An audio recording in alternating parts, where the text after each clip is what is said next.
लोकसभेत आज 3 नवीन विधेयकं सादर करण्यात आली। यात खाजगी कंपन्यांसाठी कठोर नियंत्रण असलेलं नागरी अणुऊर्जा क्षेत्र खुलं करण्यासाठीच्या शांती विधेयकाचा समावेश आहे। पंतप्रधान कार्यालयाचे राज्यमंत्री जितेंद्र सिंह यांनी सादर केलेल्या या शांती विधेयकात अणुऊर्जा कायदा 1962 आणि अणु नुकसानीसाठी नागरी दायित्व कायदा 2010 रद्द करण्याची तरतूद आहे। हे विधेयक अणुऊर्जा नियामक मंडळाला वैधानिक दर्जा देण्याचा प्रयत्न करत असं जितेंद्र सिंह यांनी सांगितलं।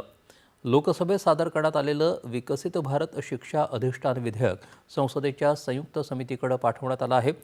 अध्यापन, शिक्षण, संशोधन आणि नवोन्मेषात उत्कृष्टता प्राप्त करण्यासाठी विद्यापीठं आणि इतर उच्च शैक्षणिक संस्थांना सक्षम करणं तसंच उच्च शैक्षणिक संस्थांना स्वतंत्र आणि स्वयंशासित बनवण्यामध्ये मदत करणारं हे विधेयक आहे।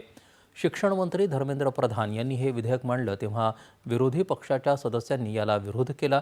त्यानंतर हे विधेयक जेपीसीकडे पाठवण्यात आलं। कायदा मंत्री अर्जुन राम मेघवाल यांनी कायदे रद्द करणं आणि सुधारणा विधेयक सादर केलं। यात कायद्याच्या पुस्तकांमध्ये उपयुक्तता कालबाह्य झालेल्या 71 कायद्यांना रद्द करण्याची तरतूद आहे।